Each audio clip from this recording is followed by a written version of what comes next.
Ministro, ¿cómo le va? Buen día, ¿cómo le va?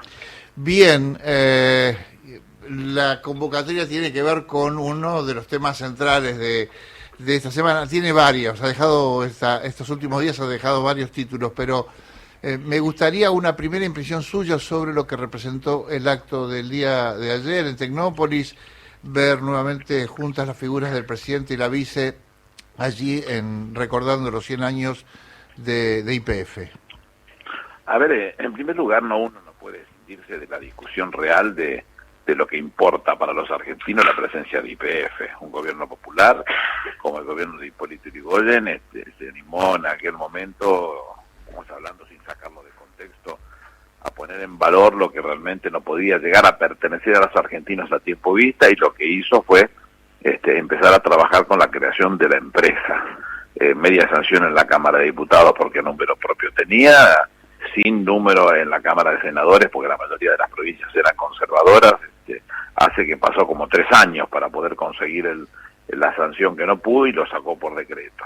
Eligió para ello a un general del ejército salmantiniano e ingeniero con honores en UBA, como el general Mosconi, para llevar adelante esa tarea, y los argentinos empezamos a ver que teníamos oportunidad de tener una empresa propia de hidrocarburos, como lo fue YPF durante tantos años. Y después no se puede escindir de la discusión de la historia, porque de tumbo en tumbo fue generando conflictos hasta casi perderla en algún momento. Hoy empieza a estar otra vez nuevamente en valor, y eso nos hace muy feliz. Bueno, eso festejamos en el día de ayer, y eso motivó la presencia del presidente de la Nación y de Cristina. Y esas cosas que me preguntaban cada tanto, ¿y qué va a pasar con esto? Eso se va a ayudar solo, sin ningún inconveniente, y se dio. Y no me preocupa absolutamente nada, porque si han tenido diferencias han sido por las formas en que uno tiene que defender los derechos de los trabajadores, de las mujeres, de los pibes, de las mujeres embarazadas, de los viejos, de los jubilados, de las personas con discapacidad, como ha sido siempre el desvelo del peronismo. Y puede ser que se discuta y puede ser que se vuelva a discutir en algún momento. Siempre es por defender los intereses de los que menos tienen. A propósito del contenido de los discursos, me pareció que el de Cristina Fernández apuntó no solamente a reivindicar las políticas de su gobierno, sino también a desentrañar ese discurso engañoso relacionado al tema del endeudamiento. Ese pequeño video que pasó de 1 minuto y pico con Duhovne echándole la culpa de que por qué no se habían endeudado, me pareció que marcó un listón muy alto en relación a el contenido de ese mensaje. Es que todo ese mensaje es un mensaje canalla, porque la realidad es que la Argentina no estaba endeudada, no porque utilizó un término que no lo recuerdo en este momento, pero estrafalario, creo que dijo, sí, que no se podían endeudar porque no nos prestaban. Nos prestaba todo el mundo sin inconveniente, porque la realidad es que siempre que usted analice la deuda, analícela con la reserva, y la relación era impresionante como para que cualquiera nos pudiera prestar, pero el objetivo no era ese.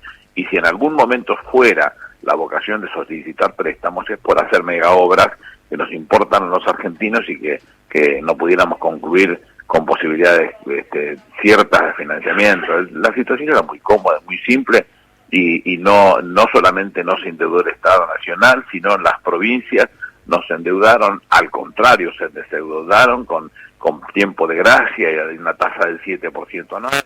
El caso de los municipios, el caso del ordenamiento interno, y el caso de cada una de las posibilidades, como las familias y como las empresas, que tampoco se endeudaban más de lo necesario y sin llegar a impactos fenomenales desde el punto de vista internacional.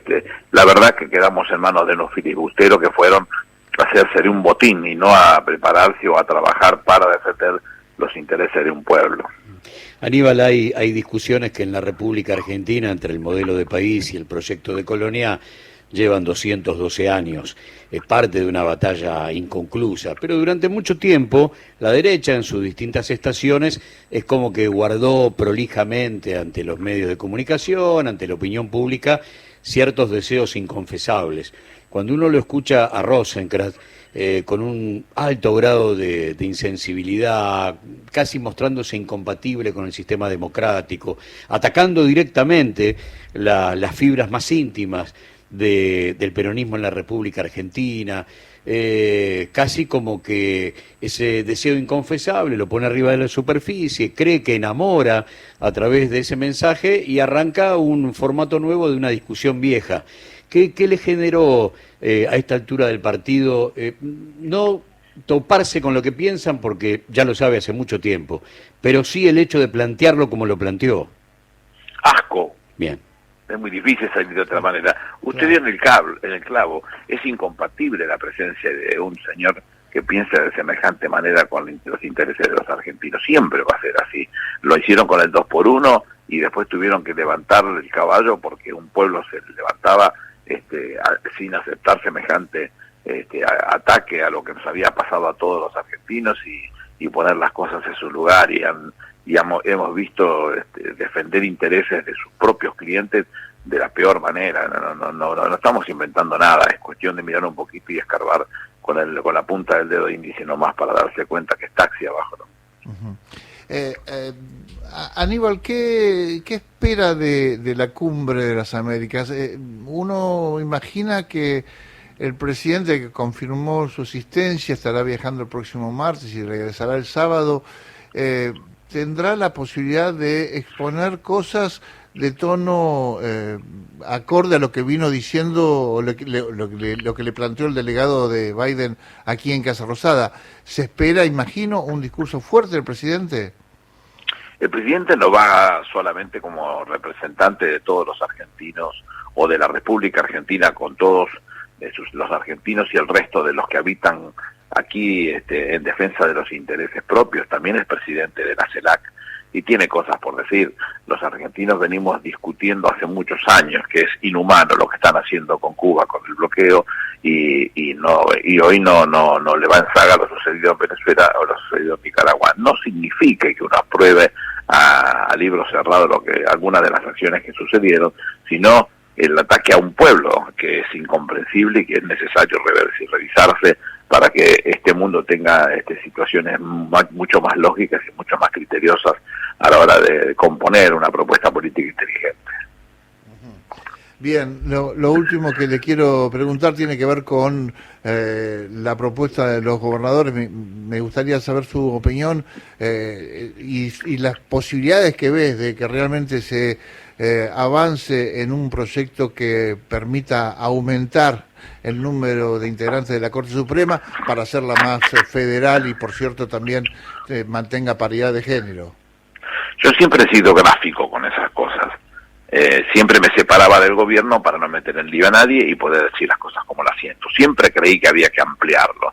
Cuando defienden el número de 5, el número de 5 era el número de la Constitución Argentina de 1860. La de 1853 era una Constitución de la Confederación. La de 1860, ya incorporada a la provincia de Buenos Aires, era la primer Constitución de la Nación. Y en esa Constitución eran 5.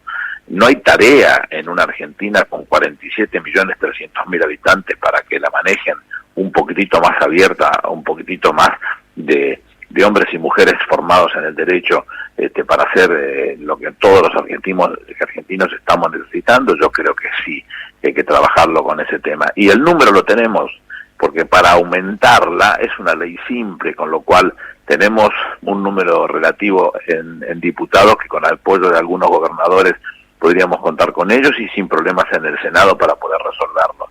Nos encontraríamos entonces con esa solución lista. Lo que no tenemos el número, porque lo dice el artículo 99, inciso cuarto, es en cuanto a la elección de los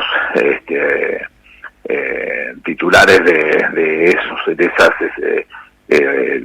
lugares de ministros de la Corte para ocuparlos, que podamos tener los 2/3 que nos implica o que nos indica o que nos requiere ese artículo 99, inciso cuarto. Habrá que trabajar con ellos hasta encontrar el formato.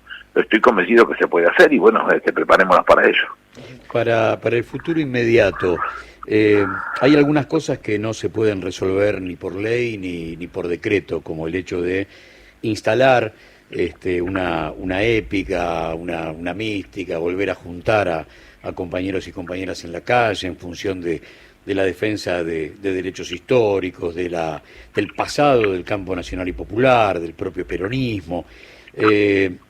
¿Por dónde comenzar a restablecer ese tejido que es tan necesario para un sector que entiende que su pronunciamiento siempre tiene que estar en la calle y salir a la calle implica salir por algo, con un objetivo, con esa mística y con esa épica que siempre tuvo el campo nacional y popular? ¿Por dónde entiende usted que puede empezar a restablecerse para salir a gritar lo que hay que gritar? Creo que nadie está privado de poder hacer exactamente eso. Empecé a militar a los 14 años, tengo 65, creo que 51 años me dan la razón de que cada vez que uno tiene necesidad de hacer saber a quienes gobiernan que hay necesidades de otro tipo y que tienen que ser atendidas, es la movilización, y he estado presente en cada una de ellas. Y nuestra visión con Néstor Kirchner, con Cristina Kirchner y hoy con Alberto Fernández respecto de esa participación hace que jamás en la vida levantáramos la mano para lastimar a nadie. Nunca lo haríamos, porque nuestra visión no está la de lastimar a nadie, pero mucho menos ir a reprimirlos porque están reclamando lo que les pertenece. Creo que esas cosas seguirán siendo así hasta que se vayan cumpliendo todas, porque el presidente tiene esa vocación de que se cumplan todas. Atento que agarramos un país hecho pedazos después de semejante bestia como Macri, 4 años al frente del Poder Ejecutivo. Una vez que eso culminó, cuando comenzaba a prepararse toda la resurrección, por llamarle de alguna manera, de la Argentina, se encuentran con una pandemia y después ahora con una guerra maldita. Ojalá termine mañana mismo y que no termine generando conflicto, pero todo eso genera una revolución en términos de vueltas y de complicaciones que tienen que ser atendidas y que Argentina no puede dejar de mirarlo. El presidente decía con mucho criterio ayer, la Argentina a esta situación va a encontrar que le va a dar ventajas económicas, pero eso no es lo que persigue la Argentina, eso no es decente, eso no es moral.